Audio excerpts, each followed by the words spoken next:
pastor ali da Igreja Batista Memorial em Alphaville, tem feito um grande trabalho lá, pude conhecer este ministério, que o Senhor tem levantado de uma forma tão gloriosa ali, e tem abençoado tantas vidas. Convidei ele é o pastor de novas gerações ali na igreja, então ele trabalha com toda a área de juventude. Então eu creio que o Senhor vai trazer uma palavra do Senhor para nós. E também, esqueci de novo, senhor, o Rodolfo aqui, que também faz parte da equipe dele lá no trabalho com a juventude.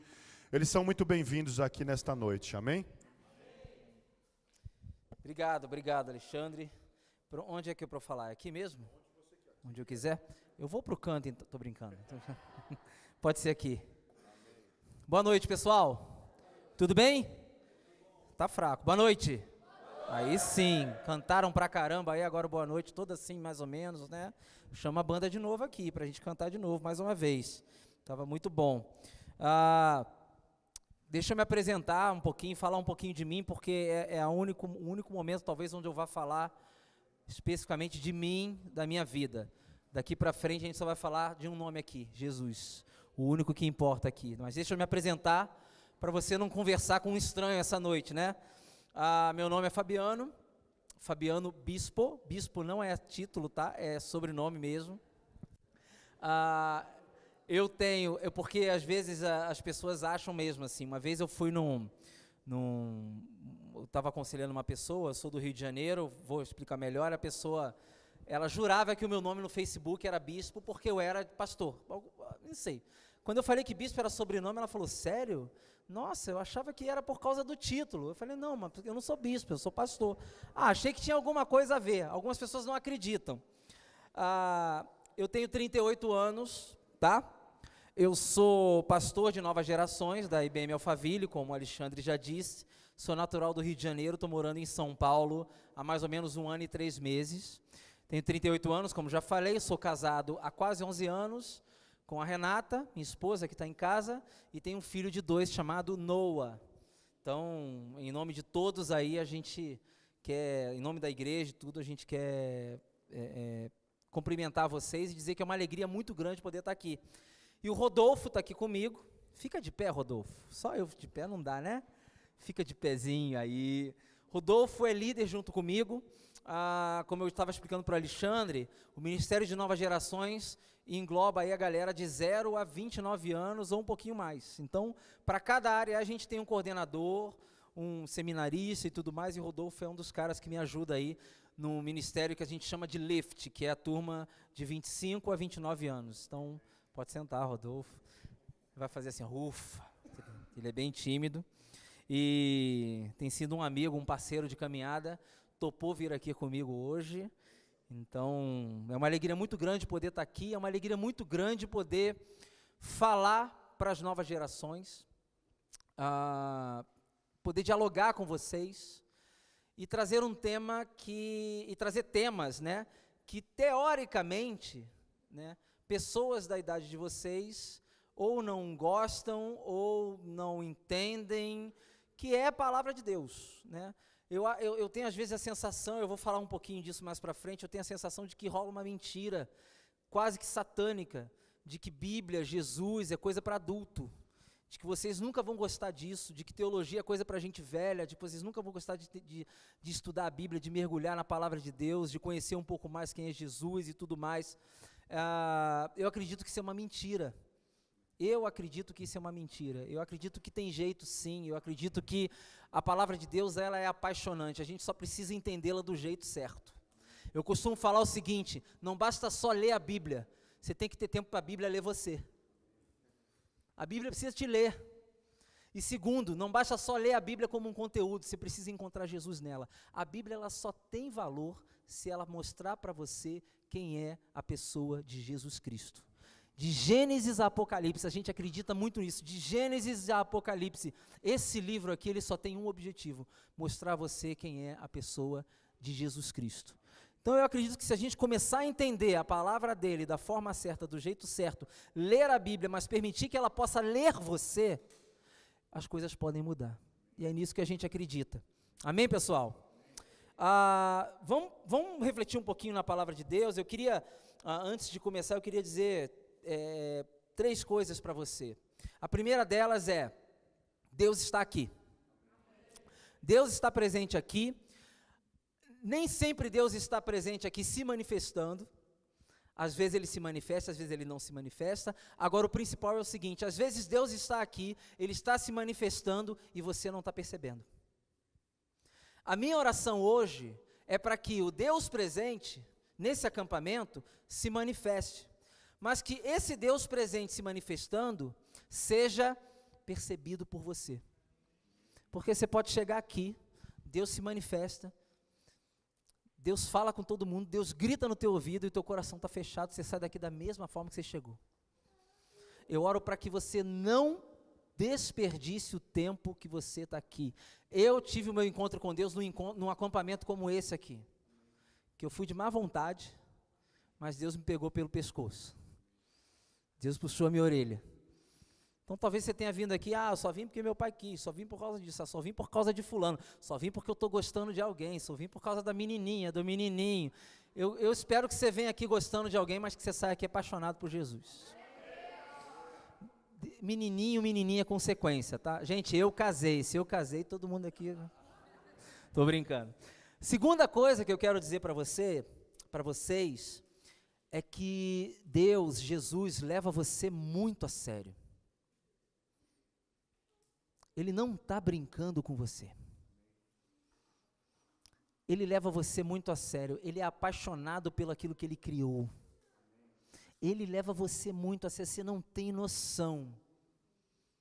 Um Deus que no ventre, quando você estava no ventre, na barriga da sua mãe, Ele já sabia o seu nome. Isso não é um Deus genérico. Isso não é um Deus de massa. É um Deus que te conhece. Gente, quantas pessoas tem no mundo? Ele sabe o teu nome, sabe a tua história. Sabe por quê? Porque Ele leva você muito a sério. E a minha oração hoje é para que você saia daqui entendendo isso e levando também Jesus muito a sério na sua vida. Amém? A terceira coisa que eu quero dizer antes da gente entrar na palavra, é que o que vai ficar aqui, daqui para frente na sua vida, é a sua decisão. Tá bom? É a sua decisão. Aqui você vai rir, você vai chorar, você vai se quebrantar, você vai se entregar, você vai se ajoelhar. Agora, se daqui para frente você não decidir, isso vai ficar aqui, sabia? Aqui é muito mais fácil a gente adorar o Senhor, porque a gente tem todos os aparatos. Deus quer que você seja esse adorador daqui, na tua escola, no teu trabalho, porque lá às vezes é difícil, quebrantamento, é trabalho de faculdade, é TCC, é não sei o que, mas o Deus que está aqui é o mesmo que está lá, e Ele merece a mesma adoração. Como é que isso é possível na minha vida e na sua vida? O que vai ficar aqui desse acampamento, né? Os registros vão para o Facebook, vão para o Instagram, vão para os Stories e tudo mais, você vai lembrar, mas o que vai ficar aqui para a tua vida, para a tua mudança, é a sua decisão, é uma coisa chamada decisão. Comece a pensar a partir de hoje, o que você vai decidir daqui até domingo? Que termina? Aqui? Daqui até domingo, saia pensando nisso, de tudo que você vai ouvir aqui. De tudo que Deus vai falar com você nesse acampamento, e não é só através da mensagem, é através da música, através de um bom dia, através de um abraço. Deus está falando o tempo todo. De tudo isso que você ouviu, o que você vai decidir? Porque eu posso vir para cá, eu posso me quebrantar, eu posso chorar, mas eu posso decidir deixar tudo isso aqui. E segunda-feira eu continuo com a minha vida, e nada aconteceu. Eu falo por experiência, mas você pode sair daqui assim: olha, a partir de hoje, na minha vida, as coisas vão ser diferentes. As coisas vão ser diferentes. Amém? Abre a sua palavra, a sua Bíblia aí. Eu vou entrar no tema que foi passado pelo Alexandre, por mim. Marcos capítulo 4, eu queria ler uma história para vocês. O pastor falou que eu tenho 2 horas e 40 minutos aqui, então tem tempo pra caramba pra gente dialogar aqui, tá? Fica tranquilo. Marcos capítulo 4, pessoal. São 8h30, eu juro que vou ser breve com vocês. Eu quero começar essa noite contando uma história, e depois a gente vai falar um pouquinho sobre aquele tema de Isaías 44, tá bom?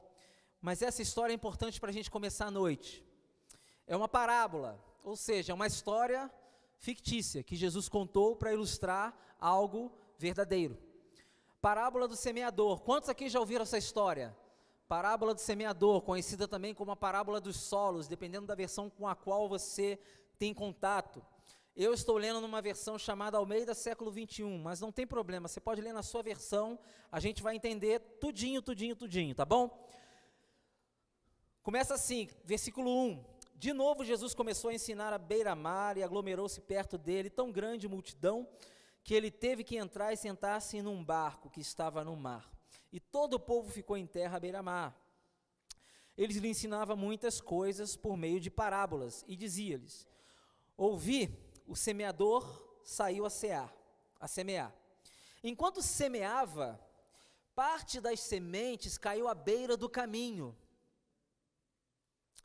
E vieram as aves e comeram. Outra parte caiu em solo pedregoso, onde não havia muita terra, e logo brotou, pois a terra não era profunda. Quando saiu o sol, este a queimou, e como ela não tinha raiz, secou. Outra parte caiu entre os espinhos, os quais crescendo sufocaram-na, e ela não deu fruto. Mas outras sementes caíram em terra boa, brotaram, cresceram e deram fruto. E um grão produziu outros 30, outros 60 e outro 100. E disse-lhes: quem tem ouvidos para ouvir, ouça. Quando ficou só, os que estavam ao seu redor, os 12, perguntaram-lhe acerca das parábolas. Então, resumindo, né, os discípulos não entenderam nada que Jesus estava falando. A verdade foi essa, não entenderam a história, chegaram depois que foi todo mundo embora. Jesus, agora que está só entre a gente aqui, não entendi nada, o que você estava querendo dizer? Com solo, com fé, sabe aquela pessoa que entende piada depois? Foi mais ou menos assim, sabe, você conta a piada, a pessoa ri depois, né? Os discípulos não entenderam nada, e Jesus pacientemente: a vós é confiado o ministério do reino de Deus, mas tudo se diz por meio de parábolas aos de fora. Ainda bem que ele explicou, que será que a gente ia entender também, né? Para que vendo, vejam e não percebam, e ouvindo, ouçam e não entendam, para que não se convertam e não sejam perdoados. Tudo bem. Disse-lhes ainda: não compreendeis essa parábola? Como entendereis todas as outras? Jesus está falando: gente, vocês não estão entendendo o que eu estou falando aqui, não é possível. A gente está caminhando há um tempo aqui, como é que vocês vão entender o resto da história? E aí ele fala: o semeador semeia a palavra. A semente é a palavra. E aí ele começa a falar todos os solos aonde as sementes caíram. Os que estão à beira do caminho são aqueles a quem a palavra é semeada, mas depois de ouvi-la, logo vem Satanás e tira a palavra deles que é semeada. Gente, é possível isso, eu posso estar pregando aqui para você, mas dependendo do tipo de solo que você está sendo, ali na saída, Satanás já rouba a palavra do teu coração e não faz sentido nenhum para você. É por isso que a palavra faz sentido para uns e não para outros. Já parou para pensar nisso? É por isso que para uns, caramba, entendi tudo, converti, ajoelhei, nossa, mudança de vida. Para outros, isso para mim não faz a menor diferença, porque depende do tipo de solo que você é. Versículo 16, do mesmo modo, os que foram semeados em lugares pedregosos são os que, ouvindo a palavra, imediatamente a recebem com alegria. Com alegria, mas como não têm raiz em si mesmos, duram pouco. Quando vem a tribulação ou a perseguição por causa da palavra, logo tropeçam. Gente, é quando você recebe uma palavra no acampamento, você sai daqui vibrando, mas você não busca maturidade, você não busca crescer, você não busca fincar os pés na palavra de Deus. Sabe o que acontece? Qualquer ventinho aí fora te derruba. Qualquer ventinho aí fora te derruba. Às vezes a gente acha que um encontro como esse é o suficiente para mudar a nossa vida para sempre. Gente, isso aqui pode ser o início para vocês, mas como eu falei, se você não decidir, isso vai, sabe quando é que você vai ter uma experiência com Deus novamente? Daqui a 1 ano. E olha, é horrível Você ficar de evento em evento, sabe? Já conheceu crente assim? Não, qual é a boa? Não, esse final de semana tem fulano de tal. O céu vai tremer. Aí ela sai de lá. E a vida vazia. Não, agora sábado que vem vai ter fulano. Não, aí tem a marcha para Jesus. Não, aí tem a marcha não sei da onde. Aí tem o evento. A pessoa fica de evento em evento e na verdade ela não está conseguindo criar raiz. Porque a palavra vem, ela se alegra, Jesus está presente. A questão não é essa, mas a palavra vem, mas ela sai. Jesus está alertando a gente sobre isso. Faz sentido, gente? Vamos lá. Mas, como não tem raiz, em si mesmos duram pouco. Quando vem a tribulação ou a perseguição por causa da palavra, logo tropeçam. Versículo 18, outros são os que recebem a semente entre espinhos. Esses são os que ouvem a palavra, mas as preocupações do mundo, a sedução da riqueza e o desejo por outras coisas sufocam a palavra e ela fica infrutífera. Gente, o mundo é cruel. É cruel. Em que sentido que ele é cruel? Que as coisas do mundo são tão boas que se você se deixar, você vai ser seduzido. Uma das maiores ilusões que a gente tem é que a gente achar que a nossa força é capaz de derrotar o mundo. Os teus desejos são capazes de derrotar. Você é capaz de não sentir atração pelo mundo. Você não tem esse poder. Só o Jesus que vive em você. E às vezes a gente trava a batalha com o mundo e o que acontece? A gente perde. O mundo é sedutor demais. Eu recebo a palavra faz sentido. Quantos estão na faculdade aqui? Quantos estão fazendo TCC? Deus abençoe. A gente faz uma oração depois só para o TCC, tá? Você recebe a palavra desde pequeno, aí entra na faculdade, aí começam o quê? Os bombardeios, né? Esse teu Deus não existe, não. E aí você começa a estagiar, aí você começa a ser bom no que você faz, você começa a ser bem sucedido. Opa, o dinheiro está entrando. Daqui a pouco a sua vida é ganhar dinheiro, é trabalhar, é ser bem sucedido, é ser promovido, e Jesus perdeu lugar na sua vida. Você recebe a palavra, mas ela entra nos espinhos, o seu solo vira um solo de espinhos, e ali a coisa não começa a não fazer mais sentido. Eu posso seguir minha vida de segunda a sábado, domingo eu vou à igreja, assisto o culto, oro, dou o meu dízimo, e segunda-feira a minha vida volta ao normal, vamos trabalhar. Você perdeu o foco. Eu costumo dizer lá na igreja o seguinte, que o nosso trabalho, o nosso ofício apenas é um meio de Jesus nos sustentar para que possamos servir em prol do seu reino aqui na terra. Para a igreja, para quem entendeu o reino, gente, para quem entendeu o que o reino de Deus está fazendo aqui na terra, o teu trabalho é um meio, não pode ser um fim. A tua faculdade é um meio, não pode ser um fim. Você acha que está na sua faculdade para você se formar e ser alguém na vida. Em Cristo você já é alguém há muito tempo. Você está lá, sabe para quê? Para ser luz. Para ser luz. Lá na igreja tem gente que trabalha em diversos ramos. Diversos.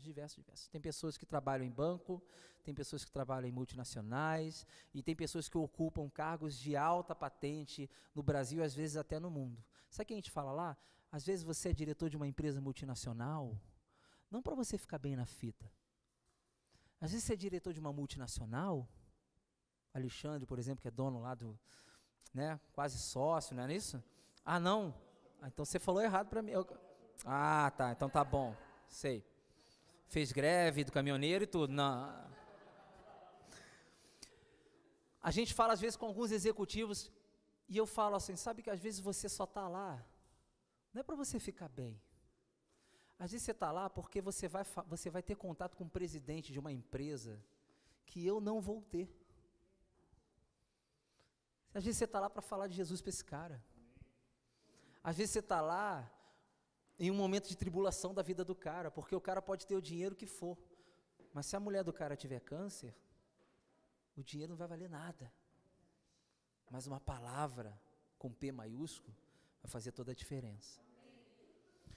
Então esse é um alerta para a gente sobre o solo cheio de espinhos, onde a gente se deixa tomar pelos prazeres do mundo. E gente, vamos parar de, como é que eu posso dizer, de demagogia. É óbvio que pecado é bom.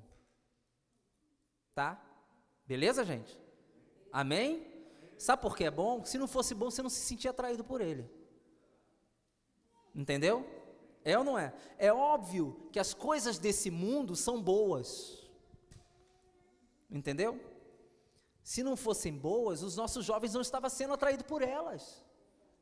O que acontece é que o seguinte, apesar das coisas do mundo serem boas, você começa a descobrir que existe algo muito, muito melhor do que as coisas desse mundo, que é capaz de preencher a sua vida. É isso. O fato de Jesus preencher a nossa vida não anula o fato das coisas desse mundo serem boas, só que elas não são eternas, e elas não preenchem por completo a nossa vida. É só isso, é só essa pequena, enorme diferença. Tem uma banda que eu gosto muito, quem é a turma do rock aqui? Levanta a mão. Tem uma banda que eu gosto muito das antigas, eles ainda estão nativos, que se chama Switchfoot, já ouviram falar?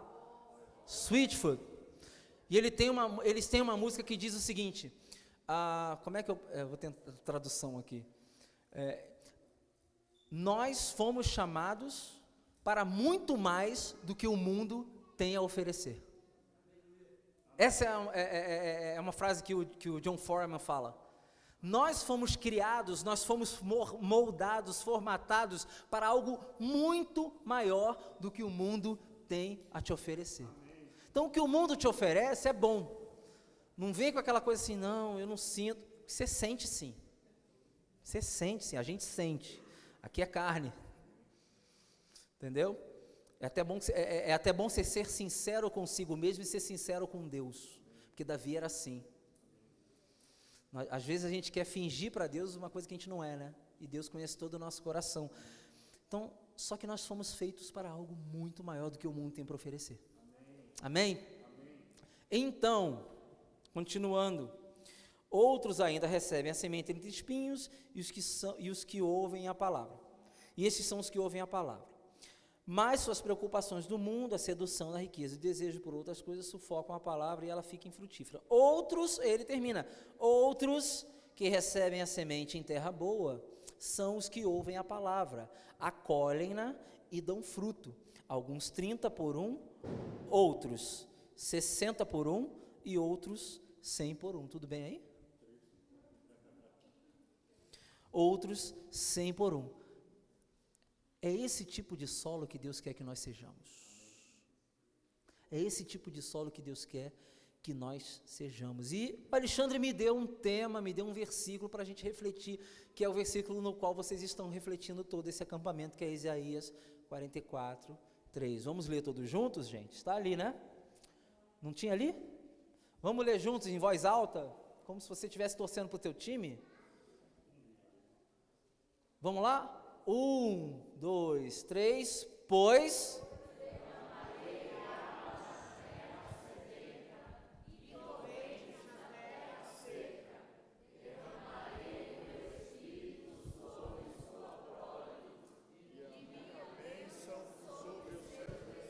Muito ruim.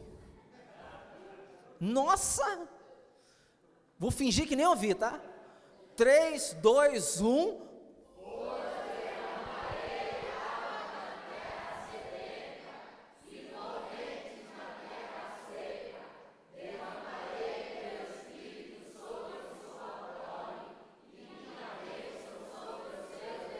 Sensacional! Nossa, muito melhor. Fiquei até assustado, Alexandre. Eu fiquei até assustado. Gente, palavras do profeta Isaías para o seu povo, tá? Antes da gente refletir um pouco mais, eu sei que você já tem refletido sobre esse texto, vamos refletir um pouco mais sobre ele nessa noite, você vai entender por que eu preferi ler Marcos 4 antes de tudo isso. antes de qualquer coisa, gente, a gente entendeu o contexto, tá? O contexto no qual esse texto foi escrito. Esse texto é parte de um livro chamado Isaías, onde conta a história ou as mensagens que o profeta Isaías deu para o seu povo em nome de Deus. Então, Isaías foi chamado por Deus. Lá no capítulo 6 tem a história de Isaías, uma história linda de transformação pessoal. Ele tem uma experiência incrível com Deus. E aquilo que eu estava falando no início, né? Isaías viu os céus. Pensa numa experiência com Deus sobrenatural, onde os céus se abrem e ele consegue ver o que está rolando lá em cima.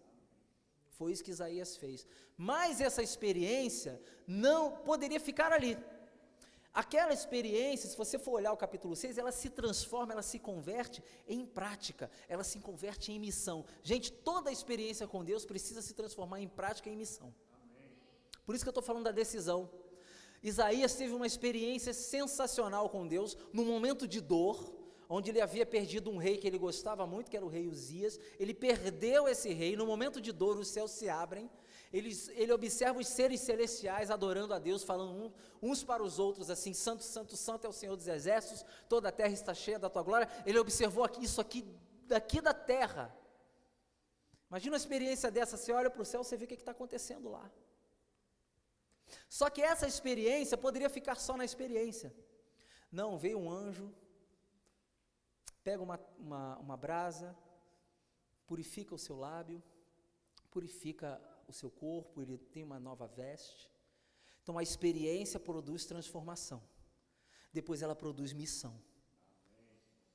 Porque com a transformação, o que Isaías teve em termos de percepção? Caramba, eu estou puro, mas o meu povo não. Esse povo precisa saber que ele está distante de Deus. E aí Deus pergunta: quem eu enviarei? E aí tem a célebre frase famosa: eis-me aqui, envia-me a mim. Mas quem teve a decisão de ir foi Isaías. Partindo daí, o que aconteceu com Isaías? Ele começou a escrever algumas coisas que o povo precisava ouvir. E uma dessas coisas é uma promessa, tá? Isaías é convidado por Deus a falar diversas coisas ruins nas quais o povo estava cometendo, mas também diversas promessas de Deus para aquele povo. E ele fala: pois derramarei uma promessa, derramarei água na terra sedenta, torrentes na terra seca, derramarei meu espírito sobre a sua prole e minha bênção sobre os seus descendentes. Palavras que eram direcionadas ao povo de Israel, tá, gente? Era um chamado de Deus para quê? Para redirecionar o povo. Qual era o problema do povo naquela época? Ele tinha perdido o foco. Pela 50ª vez, aquele povo tinha saído dos trilhos do Senhor. E a vida com aquele povo foi sempre assim, gente. O povo de Israel recebia uma bênção, era libertado, mas sempre voltava atrás, fazia o seu bezerro de ouro, perdia o foco. Nós somos assim, o ser humano, ele perde o seu foco muito rápido. Muito rápido. Não importa o que Deus faz com você, não importa da forma como Ele fala com você, não importa a experiência que você tem com Ele. Infelizmente, é possível você ter uma experiência sobrenatural com Deus e uma semana depois está extremamente distante dEle. Por que a gente é assim, né? Por que a gente é assim? É impressionante. É impressionante a nossa capacidade de perder o Senhor de vista. Israel estava perdendo o Senhor de vista. E essa promessa,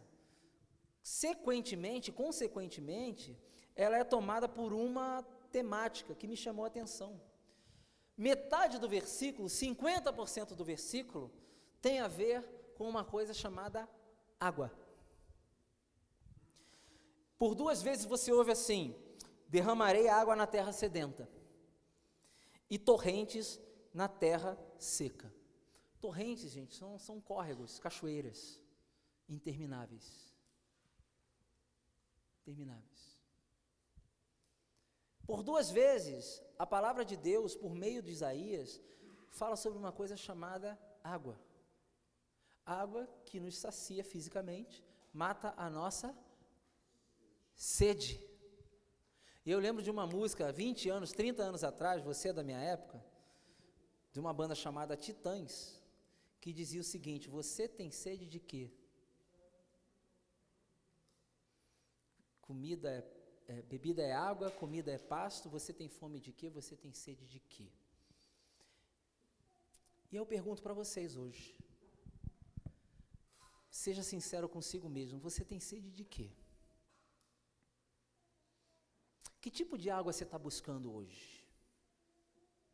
Sede todos nós temos. Agora, aonde a gente está procurando saciá-la? Que fonte? A mesma pergunta de 30 anos atrás, de uma música popular, eu quero trazer para hoje, para mim, para você, para mim também. Você tem sede de quê? Porque essa palavra de Deus para Israel era como se Deus estivesse perguntando: povo, vocês têm sede de quê? Porque o que estava acontecendo na configuração naquela época do povo de Israel? Eles já não buscavam mais água na fonte certa. A fonte de Israel era outra. Segundo, eles não buscavam mais a sua identidade no Deus certo. Era uma confusão. Era muita gente falando em nome de Deus, eram deuses prometendo coisas mais imediatas. Eram falsos profetas tentando de tudo desviar o povo dos caminhos corretos. Então eles já não buscavam mais a água no lugar correto, eles já não buscavam mais a sua identidade no Deus correto, e as bênçãos de Deus sobre aquele povo, a bênção de estarem vivos, a bênção de terem comida e diversas outras bênçãos não eram mais percebidas por eles. Isso era uma ingratidão. Eu posso dizer uma coisa com certeza para vocês aqui, sabia? Todos vocês aqui, de alguma forma, são extremamente abençoados. Abençoados. Por estarem respirando e sequer perceberem isso, e sequer fazerem esforço. Enquanto eu estou falando aqui, vocês já respiraram, inspiraram e expiraram diversas vezes. Você se tocou que você estava fazendo isso?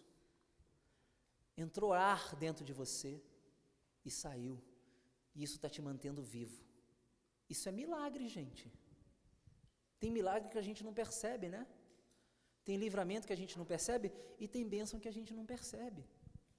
E tem gente achando que bênção é entrar na igreja e sair de carro zero. Tem gente achando, reclamando com Deus, porque faz tudo direitinho e não arruma um marido, ou não arruma uma esposa. Ou quando arruma um marido, ele é pobre. Ou quando arruma uma esposa, ela é feia. Eu ouço isso. Pastor, ouve cada coisa, olha. Vale uns livros, hein? Hã? Depende, não sei. Depende de quanto tempo vocês estão casados. Gente, o que eu quero dizer é o seguinte: estamos atrás, às vezes, das bênçãos de Deus e esquecemos do Deus da bênção. E às vezes a gente acha que a bênção tem que ser do nosso jeito. Bênção só é bênção quando, sabe, Jesus, Deus virou um gênio da lâmpada. Você esfrega, ele sai, concede 3 desejos, você vai na igreja, não, eu vou na igreja, mas Deus tem que me abençoar com isso aqui, com isso aqui, com isso aqui. Você não quer mais só um namorado, você quer um namorado loiro, você quer um namorado estiloso, você quer um cara isso, eu quero alguém que só ouça música gospel, eu quero alguém que seja palmeirense e não tenha mundial, aquela coisa toda, entendeu?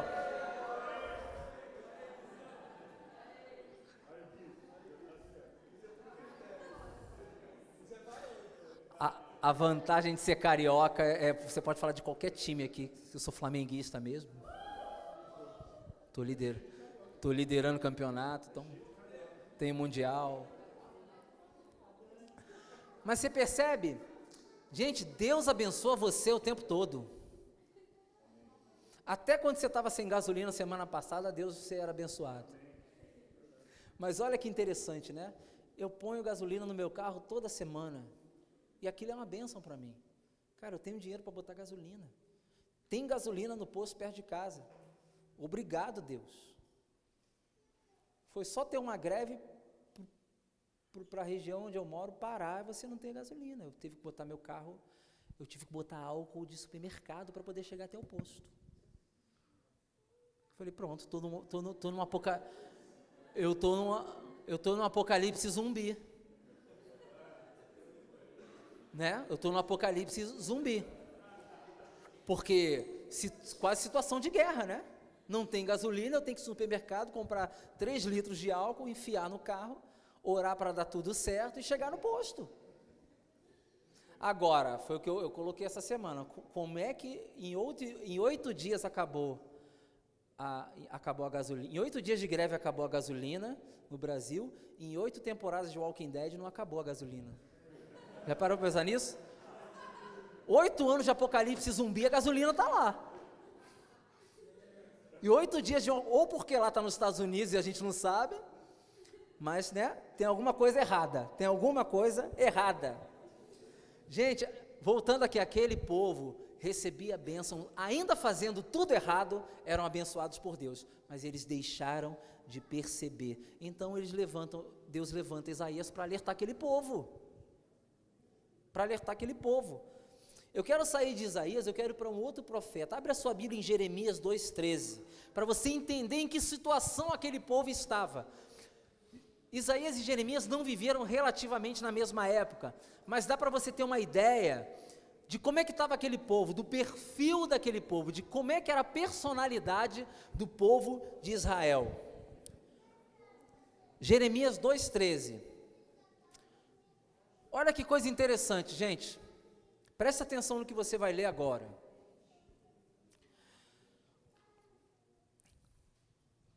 Isso é Deus falando através de Jeremias, tá? Ele diz assim: o meu povo cometeu 2 crimes. 2 crimes. Eles me abandonaram. Crime. Primeiro, eles me abandonaram a mim, fonte de quê? Água viva. Olha a água aí de novo. Eles abandonaram a fonte de água viva. E olha o que eles fizeram. Cavaram suas próprias cisternas, rachadas que não retêm água. Você sabe qual é a realidade da humanidade? O que é cisterna? É uma piscina enorme que retém água para você usar.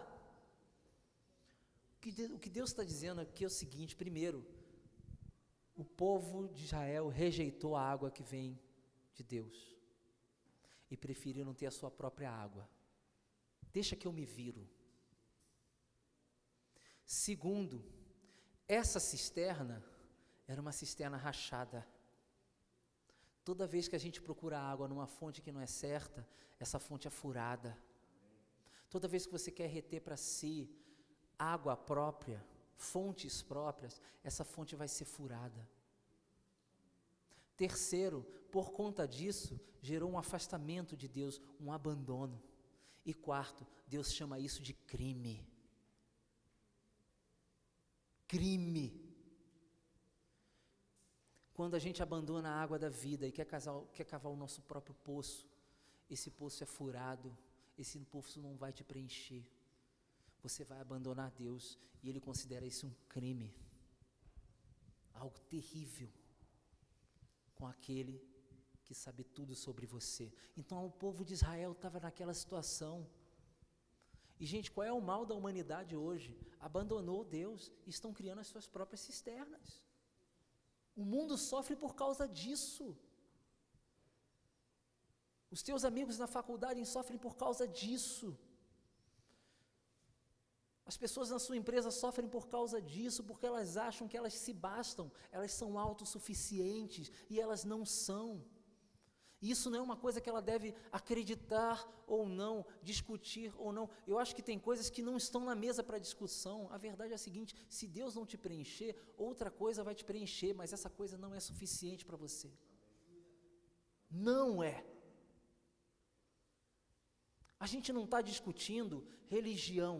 A gente não está discutindo, porque, como é que você é crente, porque o pastor fulano de tal rouba e que não rouba. A gente não está discutindo isso. Eu estou discutindo uma coisa muito mais profunda. Eu estou falando sobre Jesus. Eu estou falando sobre essência. E na época de faculdade eu tinha oportunidade, às vezes, de ter algumas discussões por conta disso, e graças a Deus eu nunca entrei em méritos teológicos, em méritos de religião, disso. A minha pergunta era só uma: olha, quando você sai sábado à noite, você volta para casa, depois da sua rave, bota o travesseiro na sua cama, você se sente completo? Você sabe que ninguém me disse, ninguém, em 4 anos de faculdade me disse, me sinto. Ninguém. Eu tinha uns amigos que existe um linguajar, um tema que é mais comum do que eu pensava. Na época da minha faculdade, eu me formei tem uns 15 anos, mas naquela época já tinha rave, já tinha não sei o que e tal, era meio que modinha, o pessoal ir para rave. E existia uma situação deles lá, que eles chamavam de depressão pós-rave. Era comum, os 2, 3, 5 dias conseguintes depois de uma festa, de 2, 3 dias também, bater aquela depressão que beirava o suicídio. Era uma coisa comum, bem comum, tanto quanto a larica, que é a fome que eles sentem depois que fumam maconha. É um termo que eles usavam, depressão pós-rave. E a pergunta que a gente tem é a seguinte: quando a gente deita a nossa cabeça no nosso travesseiro, ou seja, quando não tem mais ninguém olhando, você pode dizer que você é feliz, que você é completo, que você é pleno, que você tem plena satisfação? E isso não depende de discussões religiosas. Eu não estou aqui para discutir se o pastor é isso, se o pastor é aquilo. Tem pastor pilantra, sim, tem advogado pilantra, tem bancário pilantra. O homem é mau. O homem é mau, e o fato de ser pastor ou não, ser crente ou não, não tira a nossa maldade. Gente, você é mau, tá? Você é bem mauzinho. Tá? Ele ali ficou triste até. Pô, eu? Logo eu? Você sabe uma das mentiras do diabo pra gente? É de que quando a gente se converte, a gente fica bom. A gente não é bom, gente. A gente carece da graça e da misericórdia de Deus todo dia. Porque se deixar, a gente faz besteira de novo. Sendo pastor, sendo líder, a gente é mau. Deus tem a misericórdia da gente. De permitir pessoas com o coração que a gente tem, humanamente falando, serem preenchidos por Ele, que é perfeito. Paulo, outrora, em suas cartas, fala o seguinte: o bem que eu quero fazer, eu não consigo. Eu fico assim, cara, Paulo, o cara, se ele fala isso, o que eu tenho que... Você entende? Um cara que fala, sejam meus imitadores como eu sou de Cristo, eu não consigo falar isso ainda? Um cara que fala, um cara que plantou o número de igrejas que plantou, abençoou o tanto de gente, o responsável pela proliferação do cristianismo na Ásia, na Europa, esse cara fala que o bem que ele quer fazer, ele não consegue. Parou para pensar nisso? E a gente quer ficar pagando de bonzinho, de espiritual, de que a gente é mais crente que o outro, a gente fica falando com aquela voz de mais crente do que o outro, sabe? Paz, irmã. É aquele paz que não entra nem o Z, é o S, de tão suave. Por que que o cristão não se permite ser uma pessoa comum, né? Pessoa comum com Deus e Jesus no coração. É isso. A nossa mudança não tem a ver com isso aqui, né? Você vai no centro ali de Barueri, ali perto de onde a gente mora, tem lojas de moda evangélica. Deus que me perdoe. Eu não quero nem ver o que tem lá numa loja de moda. Gente, existe. Digita no Google. Digita no Google. Digita no Google. Ele usa. Loja fulana de tal, embaixo, moda evangélica. Moda evangélica. Aí tem moda evangélica, aí tem música gospel, aí tem festa gospel, aí tem sotaque gospel, balada gospel. Gente, gospel significa evangélico, né? É o evangélico em inglês. Evangélico só nasceu para ser substantivo, não adjetivo. Toda vez que evangélico vira adjetivo, dá confusão. Beleza? O termo evangélico, ele só veio da Bíblia com um propósito, de ser um substantivo. Eu sou evangélico. Você é evangélico, porque você acredita no Evangelho, e como diz Paulo, não me envergonho do Evangelho. É isso. É isso. E é isso que estava faltando para o povo. Gente, quais são as nossas cisternas? E eu já caminho para o final. Essas cisternas, hoje elas têm nome. Nós mesmos, às vezes, somos as nossas cisternas. Eu me basto. Eu vivo num ambiente que a turma, às vezes, tem grana, os executivos, eles acham que eles são suficientes pela grana que eles têm. Mas a depressão vem para eles também. E aí? Outra cisterna são os prazeres do mundo, e outra cisterna que a gente cava, e a gente precisa ter muito cuidado, nós dentro da igreja, que é a própria religião, porque às vezes a gente se cerca da religião e tira Jesus de lá. Uma vez eu vi um pastor velhinho falar o seguinte, eu fiquei assim, caramba, eu tomei um susto. Um pastor bem idoso, ele falava o seguinte, eu tenho a sensação de que hoje, ele falando num domingo, de que se hoje o Espírito Santo se retirasse da terra, 90% das igrejas estariam fazendo a mesma coisa. Eu falei assim, cara, deixa eu me esconder, vou embora, porque a gente precisa estar atento. Tem um livro de um cara chamado Francis Chan, chamado Louco Amor, não sei quantos já leram aqui esse livro, recomendo fortemente, Francis Chan, Louco Amor. Ele tem um capítulo que é o chamado capítulo 4, esse capítulo é um capítulo do desespero, você lê ele, você fica mal. Porque ele fala sobre a mornidão, ele fala daquele versículo de Apocalipse, sobre o quente, sobre o frio, sobre o morno, e ele fala assim, em um determinado momento do capítulo ele fala assim, características de um cristão morno. Cara, eu fui lendo, eu comecei a marcar tudo. Porque ele fala, o cristão morno, ele vai à igreja assiduamente. Ele canta como ninguém. Ele faz isso, e eu fui marcando. Quantas vezes a gente se envolve com a religião e tira Jesus de lá? E na verdade o que te satisfaz mas Jesus já foi embora. Vocês conhecem aquele versículo, eis que estou à porta e bato? Quem sabe recitar ele para mim? Se alguém abrir a porta, eu entrarei e cearei com ele. A gente pega esse versículo e vai evangelizar, né? Jesus está falando isso para uma igreja, tá? Jesus está falando isso para uma igreja. Misericórdia de nós. Eu oro para que a minha igreja, para que a minha comunidade, para que o meu rebanho, para que esse lugar, para que a gente, domingo a domingo, semana a semana, a gente tenha plena consciência de que tudo que a gente está fazendo é com Jesus do lado de dentro da porta. Misericórdia. É uma palavra que fugiu dos nossos tempos hoje, que se chama temor. Eu tremo quando eu subo aqui, eu tremo quando eu falo dessas coisas, porque eu sei o homem mau que eu sou, né? Eu sei o nosso coração, e eu sei que eu preciso da graça e da misericórdia para poder estar aqui. E eu sei que se eu quiser, e se vocês quiserem, a gente pode fazer um negócio bacana aqui e deixar Jesus lá de fora. Misericórdia. Sabe por quê? Como é que você diz isso? Com base em que eu digo nisso? Com base num povo que caminhou 40 anos no deserto, que viu a glória de Deus de uma forma imensurável, e fez isso.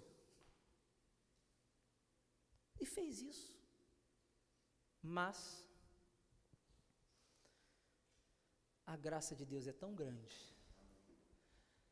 o amor dele por nós é tão profundo, que ainda assim, com tanta coisa ruim que a gente faz, todo dia a gente se desvia dos seus caminhos, ainda assim, ele vem sobre a nossa vida e diz, eu derramarei água na terra sedenta. Ainda assim, Deus insiste. Sabe quando aquela coisa de Deus leva você muito a sério? Deus insiste, gente, vamos lá de novo, eu quero abençoar vocês. Eu quero abençoar vocês, eu quero que vocês experimentem o melhor. Tem um versículo que não me lembro onde, no Antigo Testamento também, que Deus fala, se vocês quiserem me ouvirem, vocês vão comer o melhor dessa terra. ainda assim, com tudo que a gente faz, com o nosso coração, vem o Senhor sobre a nossa vida e fala: eu vou derramar água viva sobre vocês. Água viva sobre vocês. O amor dele é condicional, e esse amor incondicional falou através dos profetas. Deus fez questão de levantar homens de Deus no Antigo Testamento para mostrá-los que o amor dele prevalece e de que ele quer derramar água viva sobre o seu povo.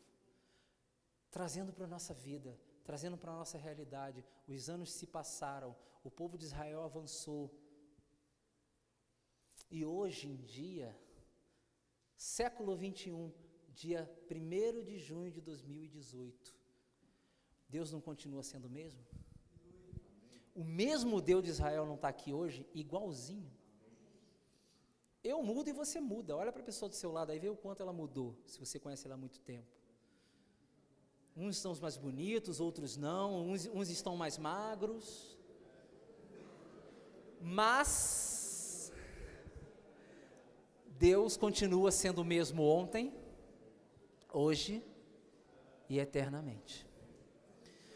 E olha, para terminar aqui, gente, é onde eu quero chegar. Para o povo de Israel, Deus levantou Isaías, Jeremias, Abacuque. A gente está fazendo uma reflexão bacana lá na igreja sobre os profetas, maiores e menores. E para a gente? Você sabe quem ele levantou para a gente? Um profeta que não só trouxe boas notícias. Deus hoje traz para a gente um profeta que não é só um condutor de mensagem, mas ele trouxe alguém que ele é a própria mensagem. Hoje você tem a oportunidade de ouvir, não de Israel somente, de que Deus vai encher a nossa terra de água. Hoje você pode ouvir isso de Jesus. Jesus. E se na época de Israel, Deus estava falando do solo, da terra, hoje Deus fala dessa terra. A palavra de Deus para mim e para você nessa noite é que a terra em que Ele vai encher de água da vida, não é mais essa terra, esse mundo vai acabar. A terra que Jesus quer encher de água, a terra que Deus quer encharcar, é o solo que a gente leu lá no início.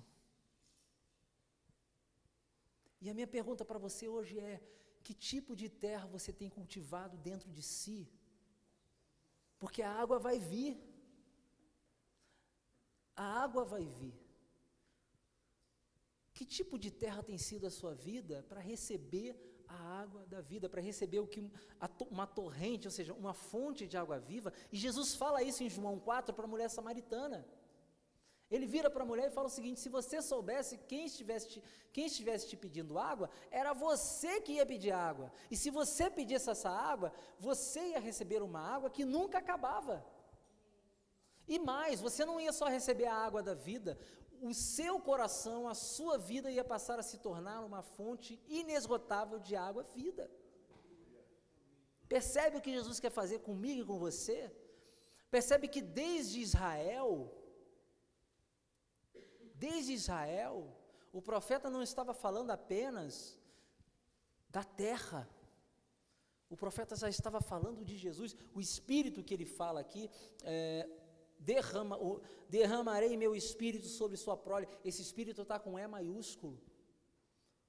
Desde que mundo é mundo, Deus Pai, Deus Filho e Deus Espírito estão juntos. A gente acha que Jesus só está no Novo Testamento, né? Ele se materializou no Novo Testamento, mas Jesus estava em Gênesis. Ele estava lá, ele viu tudo,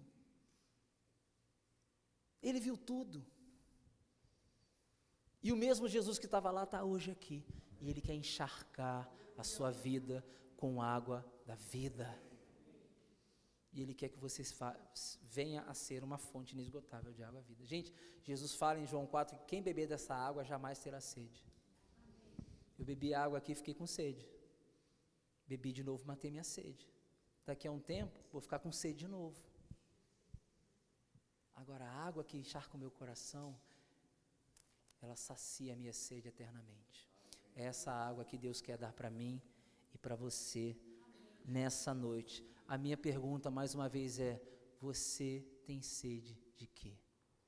Eu oro para que essa geração seja sedenta por Jesus. Que ela entenda que eu só consigo ter sede apenas de uma coisa, de Jesus. Eu quero preencher a minha vida com Jesus, por onde eu passar, e eu jamais quero sair dos seus trilhos. Você tem sede de quê? Eu quero orar com você, e eu quero que essas palavras façam sentido para você. Que daqui saiam pessoas capazes de serem fontes de água viva, por onde vocês passarem. Porque é disso que o nosso mundo está precisando. Você sabe o que eu acredito numa coisa, gente? A gente precisa mais, não precisa, né? Mas eu não acho que é por meio dos eventos, não é por meio das grandes coisas, que Deus vai que só Deus vai fazer a sua obra. É no dia a dia, sabe? É no teu trabalho, é no teu prédio. Porque você pode ir para um evento cantar Jesus o dia todo, mas se você dá bom dia pro seu porteiro, percebe como a gente é incoerente? Se você não é educado, se você não devolve o troco, se você cola, se você leva a vida como se, você afirma que Deus existe, mas você leva a sua vida como Ele não se existisse, sabia? Você sabia que hoje existe uma figura chamada ateu prático?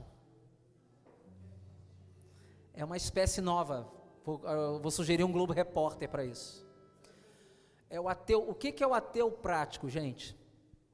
É aquele que não diz com a sua boca que Deus não existe, ele diz com a sua vida. Ele diz com o seu coração. Ele vive como se Deus não existisse. Ele até fala, mas ele vive como se ele não existisse. E aí tem um salmo, quando você acha que a coisa é nova, né? Você vai pesquisar na Bíblia e tem um salmo lá atrás, que eu não estou lembrando a referência, de um salmista dizendo o seguinte: diz o louco em seu coração, Deus não existe. Eu falei, caramba, não brinco mais, Deus. Olha que interessante, não é diz o louco com a sua boca, Deus não existe, que ninguém é maluco realmente dizer isso, só os ateus mais convictos, né? Mas nós não dizemos isso, mas com o coração às vezes a gente diz.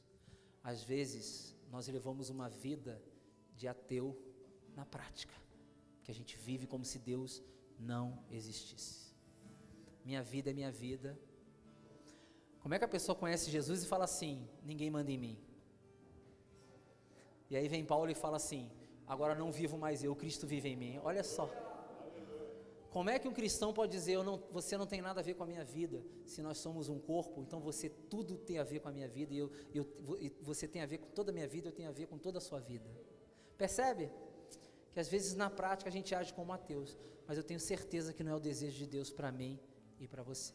O desejo de Deus para mim e para você é que a gente possa se encharcar da sua água, e que a gente jamais venha a ter sede, e que o Espírito dele possa ser derramado sobre cada um de nós, para a honra e glória dele. Amém? Vamos orar? Vou chamar o pastor para orar. Alexandre, por favor. E que Deus possa nos abençoar, e que essa palavra possa fazer sentido não só hoje, tá? Mas que ela comece a fazer sentido hoje para você. Amém? Deus abençoe a nossa vida. Amém. Queridos, acho que puder baixar um pouquinho aí, por favor. Eu fico totalmente abismado como Deus é lindo, como o Espírito Santo é tão especial conosco, como cada palavra é tão complementar. E que palavra! Dá para repetir de novo, e de novo, e de novo? Que bênção, queridos. Mas sabe, queridos, como nós falamos desde o início, desde o primeiro culto, Deus não nos trouxe aqui em vão.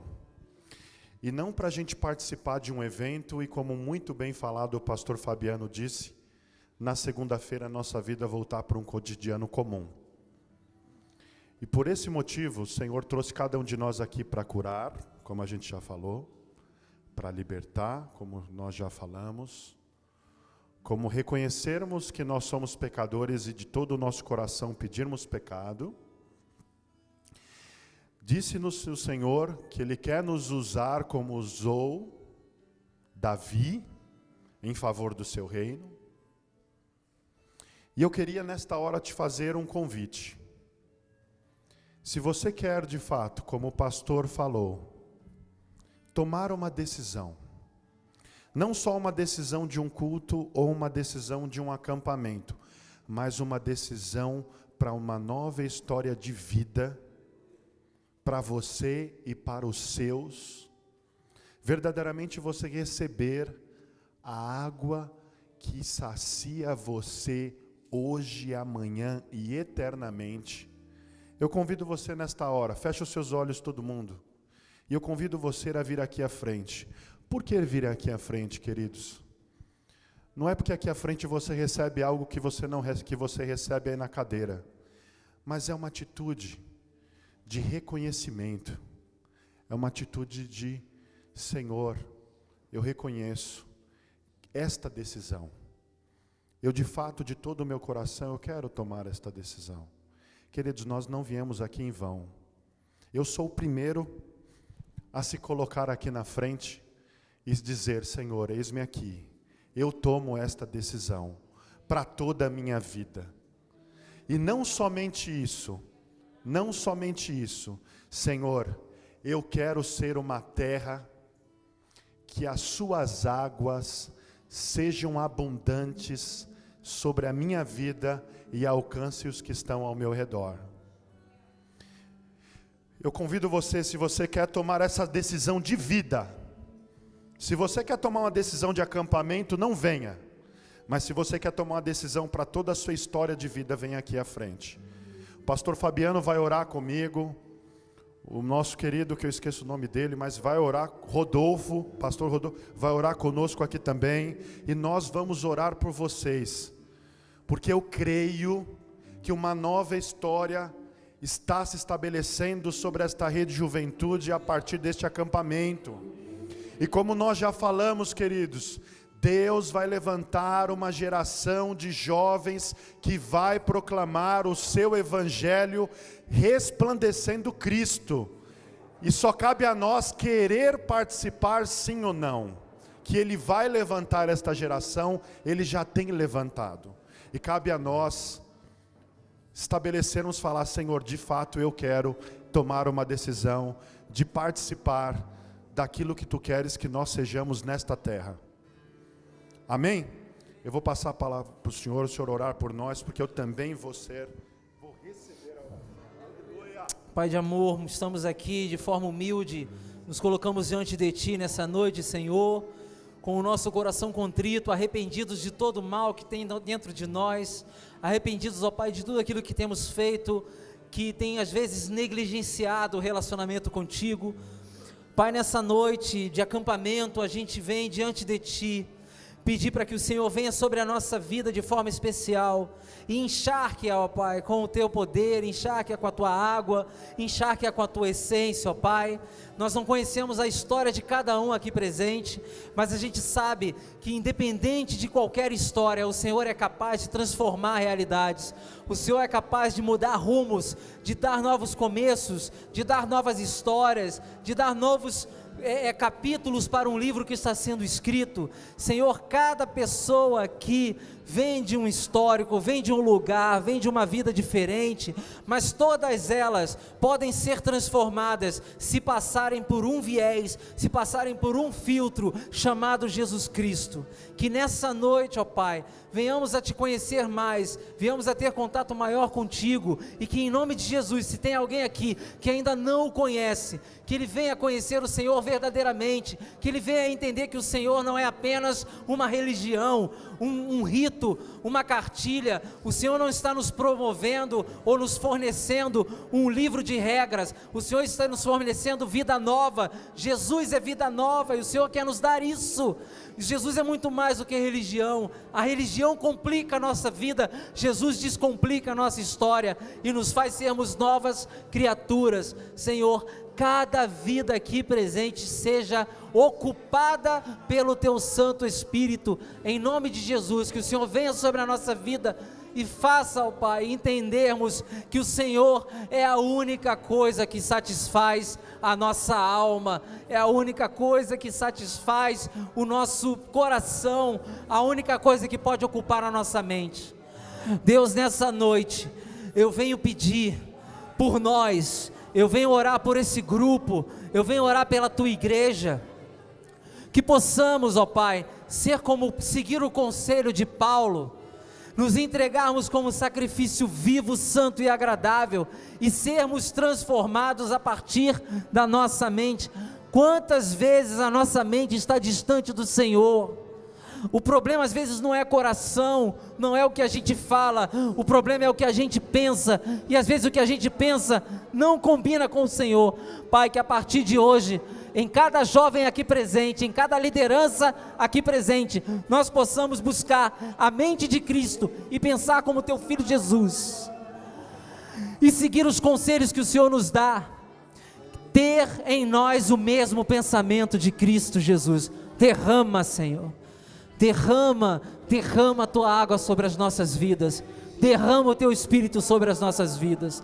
Queremos conhecer um pouco mais do Senhor, queremos amadurecer na nossa fé, queremos ser transformados pelo Senhor, e queremos, em nome de Jesus, transformar todos aqueles que nos cercam.